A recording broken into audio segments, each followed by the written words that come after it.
گرامی داشتی نام نیکی بابا جان غفورов مکتب بزرگی تربیت خودآگاهی و خودشناسی تاریخی و افتخاری ملی میباشد. بنابراین ما را ضرور است که خاطره این فرزند فرزانه ملت را پاس داریم. شاه اثر تاجیکان و دیگر آثار بی‌گزند او را پیوسته آموزیم و از کار و فعالیت فداکارانه‌اش سبق گیریم. این برای نسل جوان بسیار یک نمونه عبرت است. من نسبت بابا جان غفورов یک شخص فدایی نسبت به ملت تاجیک را می‌بینم.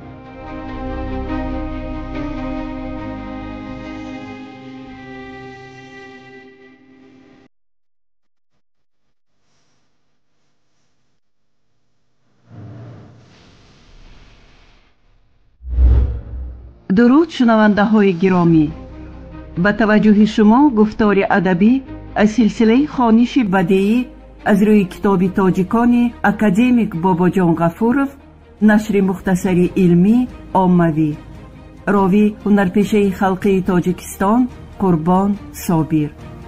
آغاز گفتار 69.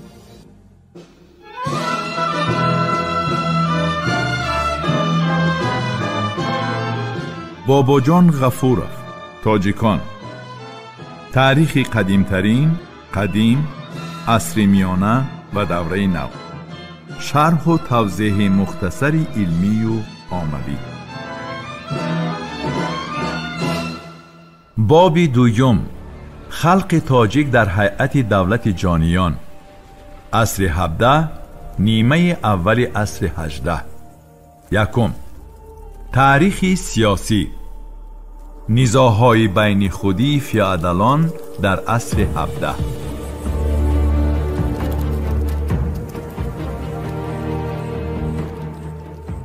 در فصل پنجم باب دوم اکادمیک بابا جان غفورov درباره نزاع‌های بین خودی فیادالان در عصر 17، افزودن پراکندگی فیادالی، سیاست داخلی عبیدالله خان، مناسبت‌های اجتماعی و اقتصادی، جنبش‌های خلقی، تجارت، معاملات پولی و مدنیت مادی و معنوی معلومات می‌دهد. از جمله تأکید می‌شود که سال 1598 پس از وفات عبدالله خان دوی شیبانی، پسرش عبدالمؤمن جای او را اشغال نمود، ولی خود همان سال او کشته گردید. پس پیر محمد خان دو تخت را صاحب شد و دیری نگذشته او نیز به هلاکت رسید. از این وضع ناگوار سیاسی استفاده برده، صفویان، خانهای خیوه و قزاق‌ها به حدود زیری تصرف شیبانی ها حمله آوردند. شاه صفوی عباسی یک قسمت زیاد خراسان و بلخ را ضبط نمود. خان قزاق‌ها توکل، تاشکند و سمرقند را اشغال کرد. خوارزم نیز دوباره استقلالیت به دست آورد. پس از اشغال اشترخان استرخان از جانب لشکری روس‌ها، یکی از نمایندگان تبار چنگیزخان یار محمد خان که با پسر خود جانی خان جانی بیگ سلطان در آنجا حاکمیت داشت، به بخارا فرار کرد. جانی بیگ خواهر عبدالله خان شیبانی را به زنی گرفته بود. از این ازدواج 3 پسر تولد یافت: دین محمد خان، باقی محمد خان و ولی محمد خان. پس از مرگ پیر محمد خان دو، امرای بخارا پیشنهاد نمودند که تخت را جانی بیگ سلطان اشغال نماید، ولی او رد نموده به این وظیفه پسری کلانیش دین محمد را توصیه داد. دین محمد در این وقت حاکمی ابیورد بود و به هجوم لشکر ایران دچار گردیده در جنگ کشته شد. به جای او برادرش باقی محمد سالهای 1599 1605 تخت را صاحب شد. همین طریق سال 1599 به اثر حاکمیت خانی بخارا سلاله نو جانیان از نام اساسگذار سلاله جانی بیگ سلطان آمد که در تاریخ با نام اشترخانی ها نیز معلوم است. پایتخت آن شهر بخارا بود. جانیان حاکمیت خود را در بلخ دوباره برقرار نمودند. در قلمرو این دولت 2 مرکز سیاسی وجود داشت. یکی بخارا بود که خان بزرگ در آنجا زندگی و حکمرانی می نمود، دیگر شهر بلخ که وارث تخت و اتالیق‌ها در آنجا زندگی و فرمان روایی می کردند. وجود داشتن دو مرکز سیاسی تدریجاً به ضعیف شوی قدرت حاکمیت مرکزی آورده رسانید که من بعد به تیز و تند شوی درگیری‌های داخلی و پریشانی و آشفتگی بخارا و بلخ سبب گردید. در ادبیات تاریخی عقیده وجود دارد که باقی محمد خان اولین حاکمی دولت اشترخانی ها بود، ولی مواد سیکه شناسی به آن دلالت می نماید که در این دوره در بخارا، سمرقند و تاشکند با نام جانبک سلطان سیکه ها ضبط شده. از این معلوم می گردد که عملاً اولین حاکمی اشترخانیان جانبک سلطان بوده است. سال 1605 پس از وفات باقی محمد خان تخت را برادر او ولی محمد خان 1605-1611 صاحب گشت. او به معیشت مشغول شده به کارهای دولت اهمیت نمیداد. از این سبب هنگامی در دشت قرشی به شکار مشغول بودنش اعیان و اشراف تخت را به پسر دین محمد خان امام قلی خان 1611-1642 دادند و ولی محمد خان به ایران فرار نمود. شاه عباس او را با لشکر زیاد به ماوراءالنهر فرستاد، ولی در اولین محاربه ولی محمد مغلوب گردیده کشته شد. امام قلی خان بر ضد قبیله های بادیه‌نشین مبارزه برده تاشکند را ضبط کرد و حدودهای دولت را وسیع‌تر نمود. بعد امام قلی خان برادر او نادر محمد خان 1642-1645 به تخت نشست. مناسبت او با اعیان و اشراف مملکت سرد گردید و آنها سوی قصد نموده به تخت پسر او عبدالعزیز خان را 1645-1680 شناندند و تنها بلخ زیر تصرف نادر محمد خان ماند.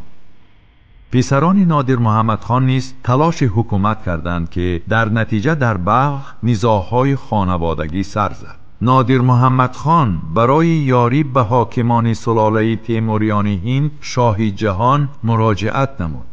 شاه جهان پسران خود اورنگزیب و مراد بخش را با لشکر زیاد به بلخ فرستاد. اصطلاحگران مدت 2 سال اهالی بلخ را به عذاب و شکنجه دچار نموده شهر را تله و تاراج کردند. عبدالعزیز خان توانست که لشکر هند را مغلوب سازد. عاقبت حکومت به دست برادر عبدالعزیز خان سبحان قلی خان 1680-1702 گذشت. در این وقت تاخت و تازهای خیوگی ها به دولت جانیان اوج گرفت و آنها حتی سمرقند را زیر تصرف خود درآوردند. در زمان حکمرانی سبحان قلی خان موقع محمود بی اتالیق که از قبیله قطغن بود خیلی مستحکم گردید. سبحان قلی خان در مبارزه بر ضد دشمنان خود بارها از کمک محمود بی استفاده نمود. سبحان قلی خان او را حتی برای تصرف بدخشان فرستاد. محمود حاکم بلخ گردیده خود را مستقل حس می‌کرد و حتی به سبحان قلی خان نیز حرمت نمی‌گذاشت. سبحان قلی خان از این در خوف افتاده نبیرش محمد مقیم سلطان را حاکم بلخ تعیین نمود. در مملکت جنگ‌های داخلی اوج گرفتند که برای پخش نمودن آنها سرمایه زیاد لازم بود. از این خاطر سبحان قلی خان پیشکی از اهالی ستانیدن اندازی 7 ساله را طلب نمود که این وضع اهالی را باز هم مشکل تر ساخت.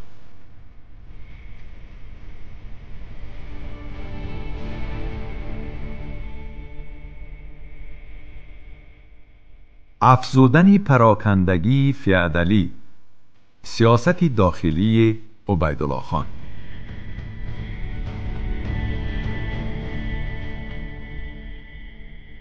سال 1702 سبحان قلی خان وفات کرد و جای او پسرش عبیدالله خان سال 1702-1711 صاحب تخت گردید. هنگامی حکمرانی عبیدالله خان مبارزه بین حاکمیت مرکزی و فیودالها تندتر گردید. پراکندگی سیاسی بیشتر تقویت یافت که آن با جنگ‌های داخلی علاقمند بود. حاکمیت مرکزی خانی ناتوان گشت. در کشور نظامی املاکی وجود داشت که در آن تمام کشور تقریباً بین قبیله‌های با نفوذ یا اعضای خانواده خانی تقسیم شده بود و آن یکی از سبب‌های ضعیفی دولت به شمار می‌رفت. عبیدالله خان کوشش نمود دولت را متمرکز نماید، ولی این به او میسر نشد. امیران و پیشوایان قبیله‌های کوچی که دارای ثروت و ملک‌های کلان زمین بودند خود را صاحب استقلال می حسابیدند و به نیروی قبیله‌های خود تکیه نموده به حکومت مرکزی تابع نمی شدند. طبقه حکمران به دو گروه اساسی جدا شده بودند. گروه یکم امیران اسیانگری طایفه‌های بادیه‌نشین ازبک و گروه دوم مأموران، فیادلان زمیندار، طبقه‌های بالایی، تاجران و کاسبان. جنگ‌های بین خودی بیشتر به گروه دوم ضرر می‌رسانیدند. از این سبب آنها طرفدار قوت گرفتن حاکمیت مرکزی بودند. اهالی محلی نیز جانبدار حاکمیت مرکزی و ضد امیران سرکش بود. خود عبیدالله خان نیز گروه دوم را جانبداری می‌کرد و سعی می‌نمود که اهالی عادی را جانب خود کشد. عبیدالله خان سال 1708 اصلاحات پولی گذرانید. سبب گذرانیدن چنین اصلاحات کمبودی پول نقد در خزینه و زیاد شدن خراجات عبیدالله خان بود. تمام تنگه‌های در خزینه خانی موجود بوده از نو ضرب زده شدند. از هر یک تنگه کهنه 35% نقره، 4 تنگه نو ضرب کرده شد، 9% نقره. عبیدالله خان با این راه میخواست دارایی خزینه خود را 4 برابر افزون سازد. گردش تنگه های سابق ضرب شده با 35% ترتیب نقره نیز اجازت داده میشد که قرب آن باید به ارزش واقعی آن مطابقت می داشت. قرب تنگه نوی دارای 9% ترکیب نقره باشد مجبوری بوده می بایست 4 برابر از ارزش اصلی آن بالاتر می بود. کار سودا در بخارا قطع گردید. تاجران و کاسبان شهر دکان و کارخانه هایشان را بسته از آنها تمام اموال خود را بیرون کشیدند. وضع اهالی بی بضاعت تنگ گشته آنها آشوب برداشتند. شورش مردم سرکوب گردید. به طور عمومی اصلاحات نتیجه دلخواه نداده باعث ناراضگی و مقاومت جانبداران سابق خان گردید. سال 1711 عبیدالله خان از طرف دشمنانش کشته شد و تخت را برادر او ابوالفیض خان 1711-1747 صاحب گشت. در زمان حکمرانی ابوالفیض خان جنگ‌های داخلی باز هم بیشتر اوج گرفتند و حاکمیت مرکزی قطعیاً ضعیف گشته اقتدار خود را از دست داد. در کشور خودسری فیادری حکمران بود. تمامی گرانی بر دوش خلق مهنتکش می ایستاد. اهالی قشاق گردیده مملکت به حالت وزنین گرفتار شده فلج گردید. دولت به ملک‌های خرد فیادلی تقسیم شد که آنها مستقلانه عمل می‌کردند. جنگ داخلی و پراکندگی فیادلی اقتصاد کشور را خراب ساخت. در مملکت نفوذ محمد حکیم بی اتالیق منقیط زیاد گشته. قریب همه کارهای مملکت داری را به دست خود گرفت. از بی‌نظامی و نااستواری مملکت استفاده برده شاه ایران نادرشاه حکومت جانیان را زیر تصرف خود درآورد. سال 1753 رحیم بی پسر محمد حکیم بی منقیط با دستگیری و رضایت اشراف و روحانیان به تخت می نشیند و در بخارا حکمرانی سلاله نو منقیط ها آغاز می یابد. اما به طور رسمی سلاله جانیان تا سال 1785 موجودیت خود را نگاه داشت.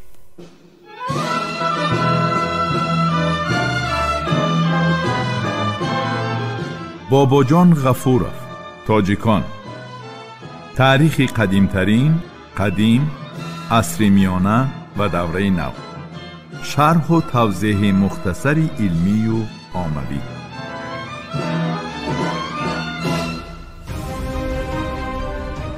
شنونده های گرامی، شما گفتار ادبی را از سلسله خوانش بدیعی از روی کتاب تاجیکان اکادمیک باباجان غفورов، نشر مختصری علمی عاموی را در قرائت هنرپیشه خلقی تاجیکستان قربان صابر شنیدید. محرر سیدزاده عابدجان، کارگردان عبدالمنان رحمان. این گفتار سال 2024 ثبت شده است. انجام گفتار 69. آموزش کتاب تاجیکان جوانان ما را هشدار می دهد که نیاگان فرزانه ما در مسیر تاریخ چی جایگاهی مقدس داشتند. کتاب تاجیکان احساس خودشناسی ملی و زیرکی سیاسی را در دل و ذهن جوانان ما تحکیم می بخشد.